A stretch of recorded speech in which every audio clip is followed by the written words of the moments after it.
Royalty माफ करण्यात आली आहे। ट्रॅक्टर कुठलेही तहसीलदार पोलीस पकडणार नाही, दंडात्मक कारवाई करणार नाही। की भीक नको पर कुत्रावर अशी म्हणायची वेळ येते। इकडून ट्रॅक्टर निघाला का तिकडून तलाठी येतोय, तिकडून कोणतरी कोतवाल येतोय, तिकडून तहसीलदार येतोय। आजपर्यंत निर्णय घेणारा महसूल मंत्री आम्ही बघितला नाही अध्यक्ष महोदय। पहिली खुर्ची तुम्हाला लवकरात लवकर मिळावी अशा प्रकारच्या तुम्हाला शुभेच्छा देतो। पण त्यापूर्वी एक निवेदन करावं लागतं म्हणून या ठिकाणी करतोय। यामध्ये ग्रामीण भागातील शेतकऱ्यांना शेती सुधारण्यासाठी व शेतघरे वीर बांधकामासाठी गौण खनिज उपलब्ध करून देण्याबाबतचं निवेदन आहे। अध्यक्ष महोदय, महाराष्ट्र राज्याची अर्थव्यवस्था आणि सामाजिक विकासात प्रामुख्याने शेती क्षेत्राचा मोठ्या प्रमाणावर हिस्सा आहे। राज्यातील ग्रामीण भागातील बहुतांश लोकसंख्या आजही उपजीविकेसाठी शेतीवर निर्भर आहे। त्यामुळे जलसंपदा विभाग आणि मृद व जलसंधारण विभागाच्या अखत्यारीतील असलेल्या जलकुंभाची तसेच गावतळी असतील, शेततळी असतील, शेतविहिरी असेल, पाझर तलाव असेल, गाव नाले, महसुली नाले, बंधारे, माजी मालगुजारी तलाव, लघुसिंचन तलाव किंवा स्वतःच्या शेतातून गाळ माती मुरुम शेतकऱ्यांना त्यांच्या शेताची दुरुस्ती करण्याकरता पावसाळ्यात पडणारे खड्डे किंवा पावसामुळे झालेला चिखल दूर करण्याकरता विहीर, शेतघर, जनावरांचा गोठा या कामाकरता यांना सहज गौण खनिज उपलब्ध करण्यासाठी हा शासन निर्णय निर्गमित करण्यात येत आहे। यामध्ये शेतकऱ्यांच्या वापराकरता कुठलंही गौण खनिज घेतलं तर आता स्वामित्व रॉयल्टी माफ करण्यात आली आहे।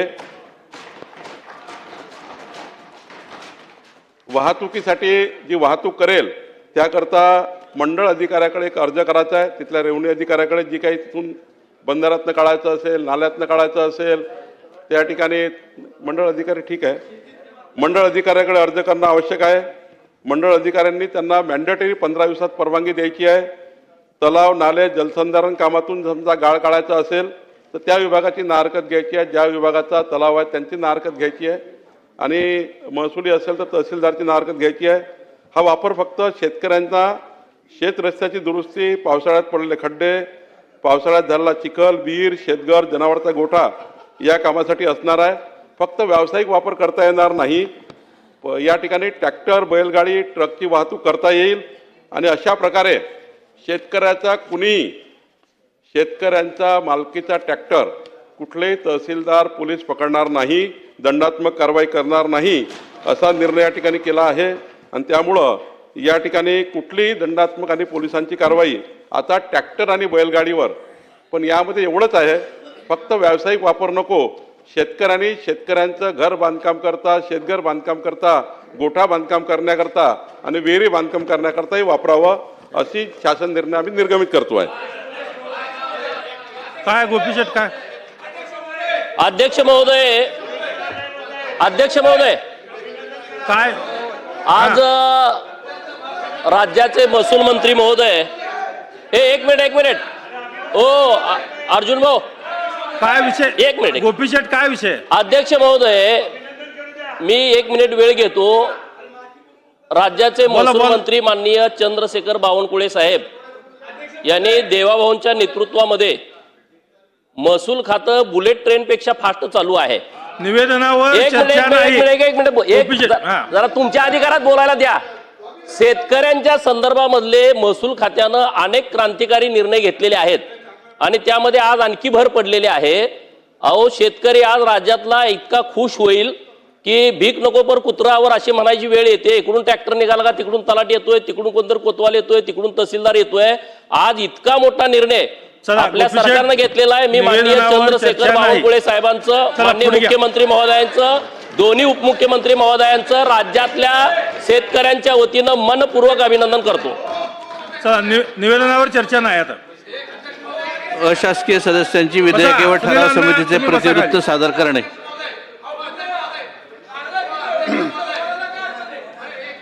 अध्यक्ष महोदय, मी आपल्या अनुमतीने अशासकीय सदस्यांची विधेयके आणि ठराव समितीचे तिसरे प्रतिवृत्त सादर करतो। शुक्रवारी दिनांक 3 जुलै 2026 रोजीच्या दिवस।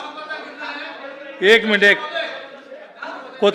माननीय अध्यक्ष महोदय, राज्याचे महसूल मंत्री माननीय बावनकुळे साहेब यांनी खरं तर जसे आमच्या मित्रांनी सांगितले की बुलेट ट्रेन त्याही पेक्षा गतीनं राज्यातल्या महसूल खात्याचे सर्व निर्णय जे शेतकऱ्यांच्या आणि सामान्य माणसाच्या हिताचे निर्णय आहेत हे निश्चितपणे माननीय बावनकुळे साहेबांच्या कारकिर्दीमध्ये अध्यक्ष महोदय आम्ही सर्व सिनियर सदस्य या सभागृहात आहोत.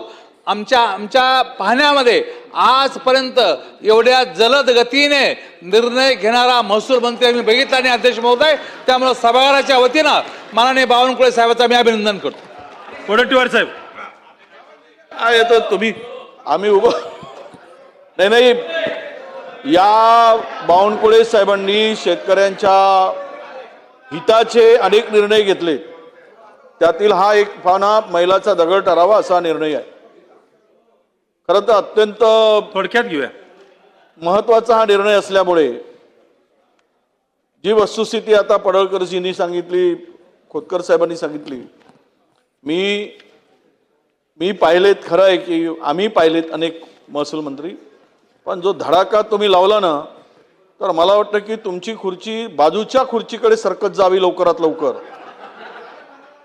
या धडाक्यानं तुमचे निर्णय होत आहेत आणि पहिली खुर्ची तुम्हाला लवकरात लवकर मिळावी अशा प्रकारच्या तुम्हाला शुभेच्छा देतो. तुमच्या निर्णयाचं स्वागत करतो.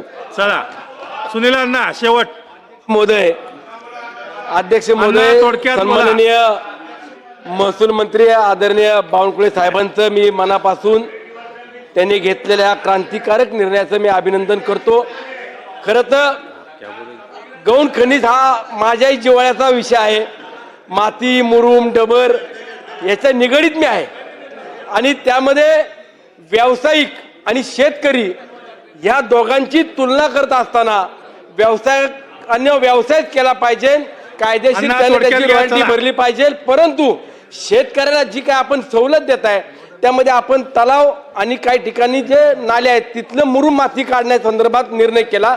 मला त्यामध्ये थोडंसं विचारायचंय, आपण शेतकऱ्यानं जमिनीतलंच माती किंवा मुरुम घेतली त्या शेताच्या जमिनीतली तर त्याच्यावरती सुद्धा आपण माफ करणार का, फक्त आपण नाले आणि तलावाच्या संदर्भातच निर्णय केला आहे याचं थोडं स्पष्टीकरण मिळावं.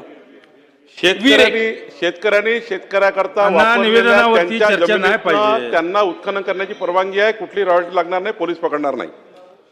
अबू आजमी साहेब.